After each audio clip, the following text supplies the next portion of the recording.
What happened on your worst date? I was 21 when this happened, and looking back, it feels like it was just one of those growing pains in life. One of those moments you learn something about yourself, about boundaries, and about the wild world of online dating. It started innocently enough, as these things often do, on a dating app called OkCupid. I was new to the whole online dating thing, and not the most assertive person. That's partly where I went wrong, but we'll get to that. After a few light exchanges and the usual "what do you do for fun" messages, this guy, let's call him Matt, suggested we meet up. Fair enough. The only red flag that popped up at the time was his insistence that we go to a bar. Now, I'm all for fun, but going to a bar on a first meetup didn't exactly scream safe to me. It felt too personal for someone I barely knew, so I suggested Starbucks instead. Neutral territory, you know? He agreed, but there was already another minor issue. He said he didn't have gas money, which meant we'd have to meet halfway. That's right. He lived about 30 minutes away, but apparently couldn't scrape together the cash for gas. It was awkward, but I brushed it off because, hey, maybe he really was going through a tough time. Who was I to judge, right? We've all been there. I even convinced myself that being broke didn't make him a bad person. We finally set a time and location. A Starbucks nestled in some suburban strip mall between his place and mine. As I pulled up, I felt a small flicker of nerves, the kind you always get before meeting someone new. I'd seen his pictures, but there's always that slight anxiety over whether they'll match the real-life version. Spoiler alert, he didn't. It wasn't that he was unattractive, but he'd lied about his height. Now, I'm short, like 5'2" short, so height really isn't a big deal for me. What bothered me was the dishonesty. He'd claimed to be at least 5'10", and here he was, clearly no taller than me. Did he think I wouldn't notice? Still, I pushed it aside because, hey, it's just a date. I wasn't going to hold a grudge over a few inches. We walked into Starbucks, and the awkwardness started pretty much immediately. He glanced at the menu for barely 5 seconds before blurting out what he wanted.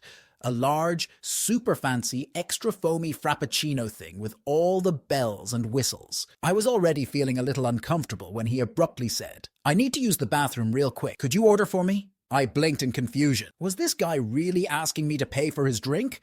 Surely not. But sure enough, when the cashier gave me the total, I found myself paying for both my modest grande coffee and his overpriced concoction. Now, I'm no stranger to broke college life. I was living it myself, but this felt off. Here he was ordering the priciest thing on the menu, and now I was footing the bill without so much as a thank you.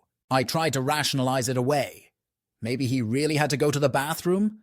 Maybe this was just a misunderstanding. But deep down, I was annoyed. Already the date was not going well, and it had barely begun. After what felt like an eternity of awkward silence at the counter, he returned, looking as nonchalant as ever. No apology for leaving me to pay. No explanation. We grabbed our drinks and sat down.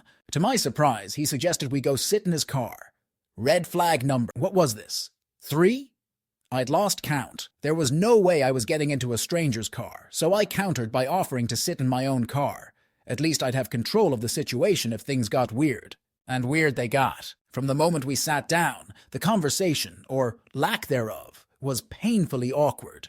He couldn't carry a conversation to save his life. I tried my best, asking about his job, his hobbies, trying to dig up some common ground, but it was like pulling teeth. Every answer was short and unenthusiastic, and the few times he did speak at length, it was about the most mundane things. I could feel the energy draining out of me, but what made it worse was his sudden obsession with the fact that there was an adult bookstore across the street from where we were parked. I didn't even notice it at first, but he kept pointing it out, laughing, and saying things like, "Wouldn't it be hilarious if we went in there?" No, it wouldn't be hilarious. It would be extremely uncomfortable. I smiled politely, making mental notes of all the ways this date was going wrong. This wasn't fun. It was torture. I kept glancing at my phone, praying for something, anything, to get me out of this mess. That's when my phone buzzed.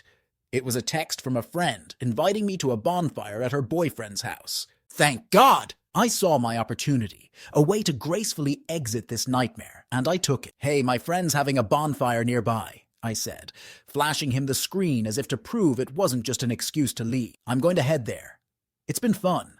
Fun was not the right word, but I didn't care. I was ready to be done with this disaster of a date. Instead of taking the hint, though, he did something I hadn't expected. He asked if he could come along. What? Was this guy serious?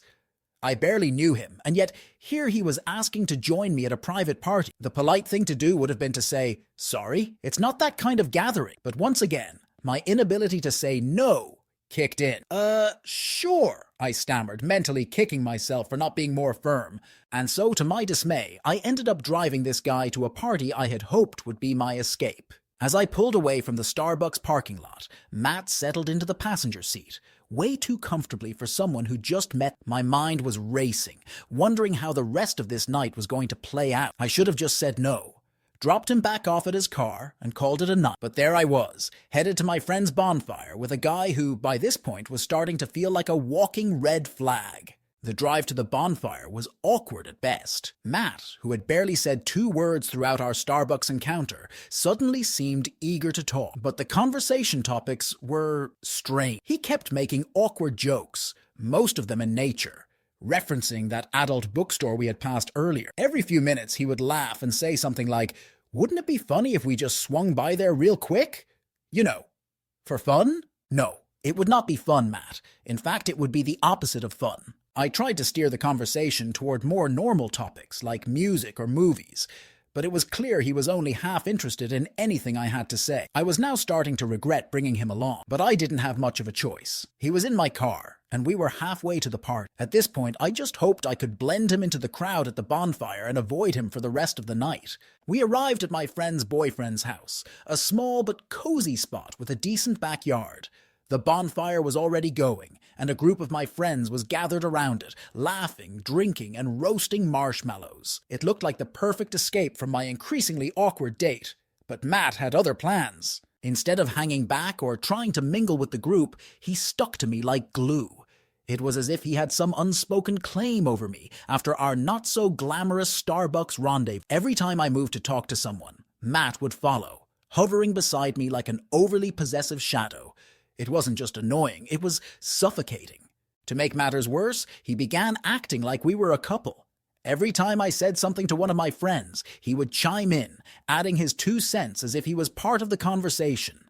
He even wrapped an arm around my shoulders at one point, pulling me close. It was so awkward, but I froze, unsure of how to handle the situation without making a scene. As the night dragged on, I found myself growing more and more desperate for an escape. I tried to casually move away from Matt, hoping he'd get the hint and start mingling with the others, but he just wouldn't leave my side. The more he followed me, the more I felt like a hostage to my own bad decisions. But the final straw came when I started talking to a guy I knew from school, a harmless conversation about an upcoming project we were working on. Matt, who had been silently observing the interaction, suddenly leaned in and whispered, "You shouldn't talk to him. He's not good for you." "Excuse me," I blinked, momentarily stunned by his audacity. Who did this guy think he was? I barely knew him, and here he was acting like my jealous boyfriend, trying to dictate who I could and couldn't talk to. That was it. I'd had enough. My saving grace appeared in the form of my cousin Jake, who just happened to show up at the bonfire. Jake was 6'4", broad-shouldered, and the kind of guy who could command a room without even trying. As soon as I saw him, relief washed over. Jake knew me well enough to spot when I was uncomfortable, and all it took was a single look for him to understand the situation. Without missing a beat, Jake strolled over, towering over Matt, and clapped him on the back in a way that was just a little too hard to be friendly. "Hey man, I think you've been hogging my cousin long enough. Why don't I take over from here?" Matt looked up at Jake, clearly intimidated, but he tried to play it cool. Yeah, sure," he mumbled, awkwardly stepping away from. I seized the opportunity to slip away, silently thanking Jake for his impeccable timing. Jake didn't waste a second. He leaned down and whispered, "Want me to get rid of this guy for you?" "Please," I whispered back, grateful beyond words. Jake nodded, his face hardening as he turned back to Matt. "All right, man, how about I give you a lift back to your car? My cousin's got other plans." Matt's face fell. He glanced between Jake and me, clearly realizing he was being dismissed, but he didn't argue. He mumbled something under his breath, gave me a half-hearted wave, and followed Jake to the driveway. I watched them go, a wave of relief crashing over me as they disappeared down the street. I felt like I could finally breathe again. The nightmare of a date was over. Well, Almost. Jake came back a few minutes later, grinning from ear to ear. "Dropped him off at his car. He's gone," he said, plopping down next to me by the fire. "You're welcome." "Thank you," I said, my voice filled with gratitude. I could finally relax and enjoy the rest of the evening without a creepy shadow following me around. As the bonfire crackled and the stars twinkled overhead, I felt a sense of peace wash over me. The date from hell was finally over, and I had learned a valuable lesson. Trust your gut, and don't be afraid to say no. But as much as I wanted to forget about the whole thing, there was still one final step left to make sure Matt wouldn't be a problem again. The glorious art of blocking.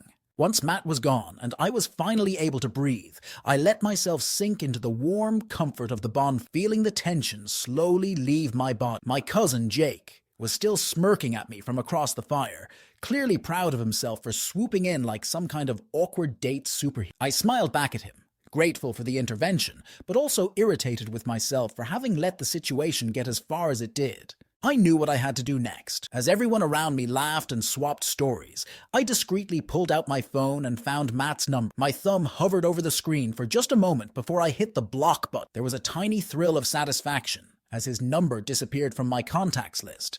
But that satisfaction was short-lived. A quick glance at my phone revealed that Matt had also found his way to my social media profiles. There it was in all its cringe-worthy glory, a new friend request from Matt, and not just on one platform. Oh no, this guy had gone full stalker mode. He'd added me on Instagram, Facebook, and even sent me a follow request on Twitter, which I barely even used.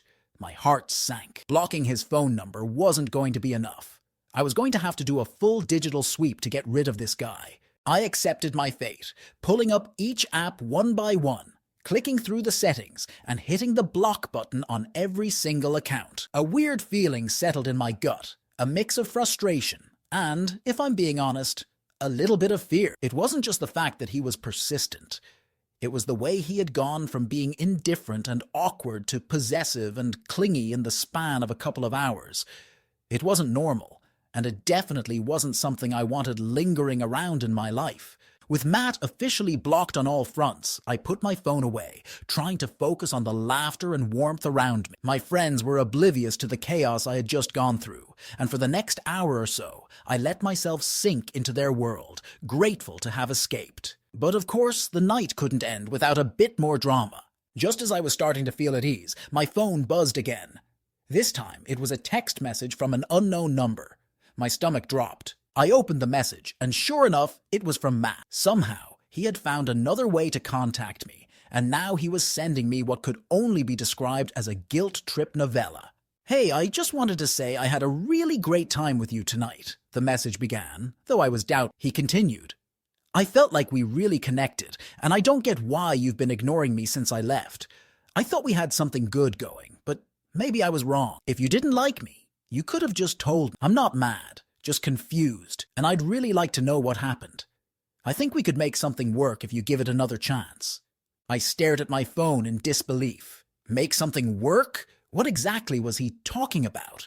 The insufferable conversation at Starbucks? The possessive behavior at the bonfire? This guy had completely misread every social cue I had thrown at him, and now he was trying to guilt me into, what, dating? Going on another terrible date. I thought about responding. I thought about sending him a clear, concise message explaining that I wasn't interested, that there had been no connection, and that it was time for both of us to move on. But then I remembered all the advice I'd gotten from friends and family over the years. Don't feed the trolls. Engaging with him, even to reject him, would probably just encourage more unwanted messages. So I did the only thing I could do. I blocked the number and hoped that would be the end of it. For the rest of the night, I kept my phone on silent, determined to put the whole experience behind me. Jake, noticing that something was off, asked me if everything was okay, and I gave him a tired smile. "It's fine," I said, not wanting to get into the whole saga. "I blocked him. He's gone." Jake raised an eyebrow, clearly not convinced. "You sure? Guys like that don't always take a hint, you know." I nodded, though I wasn't entirely sure myself. "Yeah, I'm sure. He won't bother me again." A couple of days passed, and things were blissfully quiet. It seemed like Matt had finally gotten the message. No more random text messages, no weird social media requests. I started to relax, slowly but surely putting the entire debacle behind me. Maybe I had overreacted. Maybe blocking him had worked, and I could finally move on with my life. That fragile sense of peace lasted until the following weekend, when something happened that sent a cold shiver down my spine. I was on my way home from running some errands when my phone buzzed. I had become so used to the silence that I didn't even think much of it as I pulled into my apartment complex parking lot. It was probably just a spam message or a notification from some random app. But when I parked the car and glanced at my phone, I saw the last thing I expected. It was Matt. Again. This time, the message wasn't from a random number, but from an Instagram account.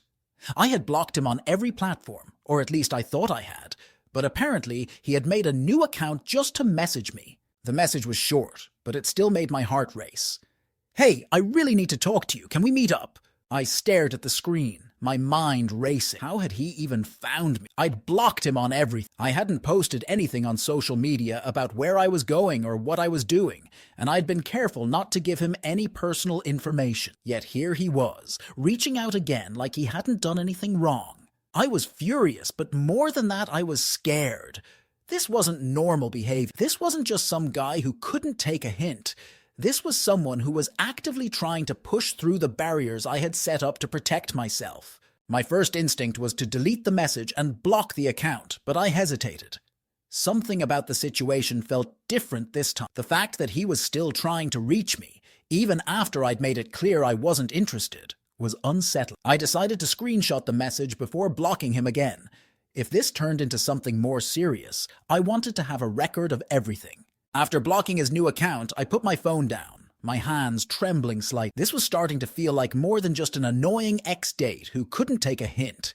It was starting to feel obsessive. I couldn't help but feel like I was being watched, even though I knew logically that Matt had no idea where I lived. I tried to shake off the feeling, telling myself that this would be the last time I heard from him. After all, how many new accounts could he make? Surely he would give up eventually. But that night, as I lay in bed, sleep felt like an impossible task. Every little noise made me jump, and every time my phone buzzed, my heart would race until I saw that it was just some harmless notification. I kept reminding myself that Matt had no way of finding me, that he was just some sad, persistent guy who couldn't handle rejection. But that did little to calm my racing thoughts. The next morning, I decided to talk to Jake. I needed some advice on how to handle this situation before it escalated any further. Jake had always been protective of me, and I figured he'd know what to do.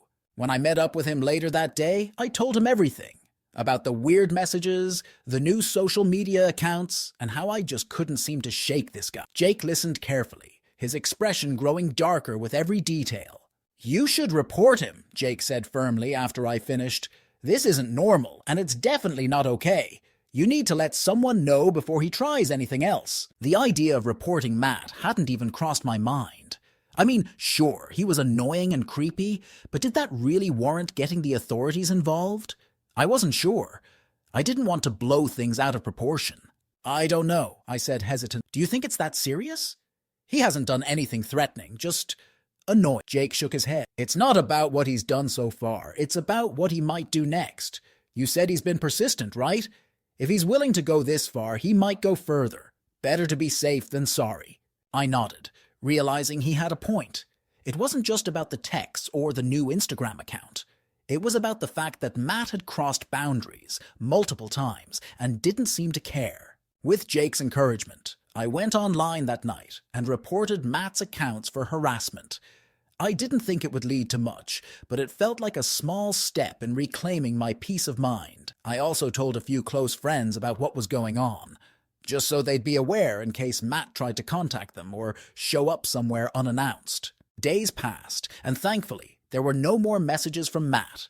No more Instagram requests, no random texts, nothing. It seemed like reporting him had finally worked. Or maybe he had just given up. Either way, I started to feel like I could breathe again. Life returned to normal, and the whole experience became just another cautionary tale about the pitfalls of online dating. But then one final twist came that I hadn't anticipated. About a month after the whole ordeal, I was scrolling through my social media feed when I saw a post from a mutual friend, someone I barely knew, but who had apparently been friends with Matt. The post was a vague status update, one of those overly dramatic ones that didn't give much information but hinted at something serious. Curious, I clicked on the comments, and what I found shocked me. Matt had been arrested. Apparently, he had been stalking another woman, someone he had met after me, and had taken things even further with her. From what I could piece together, he had shown up at her apartment unannounced, refused to leave, and things had escalated until the police were called. She had filed a restraining order, and Matt had been arrested for violating. My blood ran cold as I read through the comments, the gravity of what had happened sinking in. This could have been me. If I hadn't blocked Matt, if I hadn't taken Jake's advice to report him, who knows how far he would have gone. The thought sent a chill down my spine. In that moment, I realized how lucky I had been to get out of that situation before it escalated any further. It was a sobering reminder of how important it is to trust your instincts and set boundaries, no matter how awkward or uncomfortable it might feel in the moment. As I put my phone down and reflected on everything that had happened, I felt a strange sense of closure. Matt was no longer a part of my life, and he never would be again. I had learned my lesson the hard way, but at least I had learned it. From that day forward, I was much more careful about who I let into my life, especially when it came to online dating. And whenever I found myself in a situation where I felt uncomfortable, I remembered Matt and the lesson he had unknowingly taught me about protecting my boundaries. The nightmare was over, and I was finally free.